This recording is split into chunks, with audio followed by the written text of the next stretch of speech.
Hello class.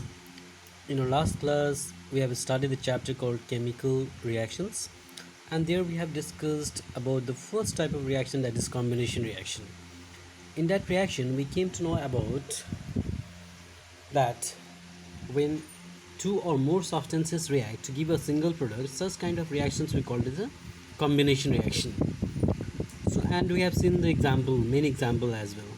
When magnesium reacts with oxygen, it forms magnesium oxide. Similarly, now today we'll see an activity which demonstrates a combination reaction. In this, what you need to take is a combustion spoon, a piece of sodium, and a gas jar. Now, what you need to do is take a small piece of sodium in a combustion spoon and heat it. Then, what will happen? The sodium start melting. Then that molten sodium, you put it in a gas jar of oxygen. You'll find that sodium burns with a yellow flame to form yellowish sodium peroxide, and the reaction is given over here as sodium reacts with oxygen to form sodium oxide with a yellowish powder. This proves that the reaction between sodium and oxygen produces sodium peroxide, which is an example of a combination reaction. And the second type of reaction we need to discuss is decomposition reaction. In decomposition reaction, it is just the opposite of combination. That means a single compound breaks down into two or more simpler substances is known as a decomposition reaction. Generally, a decomposition reaction is represented as this is AB, a single product, giving you two reactants, two products we can say A and B. When decomposition is carried out by heating, when this decomposition or breakdown is carried out by heating, it is called thermal decomposition. Example, decomposition of limestone on heating. Limestone means calcium carbonate.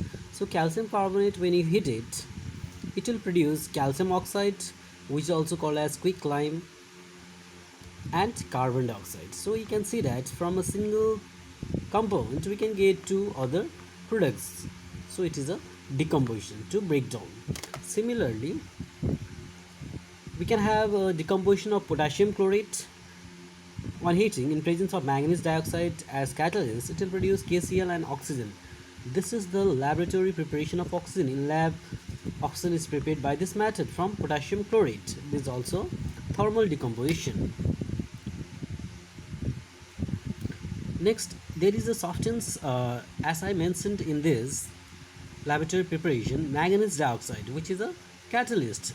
And the definition of catalyst tells us a catalyst increases the speed of reaction but does not take part in the reaction itself. That means it remains unchanged. So that was thermal decomposition.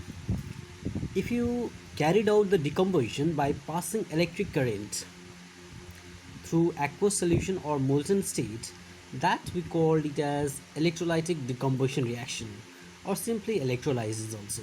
That means when electricity is passed through water, it will produce hydrogen and oxygen gas. So this is a electrolytic decomposition reaction. Similarly, we can also carried out the decomposition reaction in presence of light. Such kind of reactions we call photochemical decomposition reaction. Photochemical means light. So the example is when silver chloride, which is white in color, is made to decompose in presence of light, it will produce silver, which is a grayish white color, and chlorine, which is greenish yellow.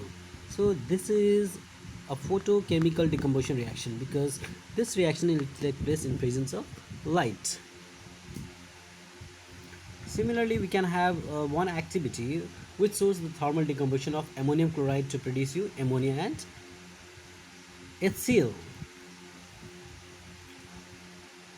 And this reaction, displacement reaction, we'll discuss in the next class, but for the timing, the definition tells us that if in a reaction in which a more active element displaces a less reactive element from its compound is called displacement reaction, or we call it a substitution reaction also, the replacement of one atom by the other.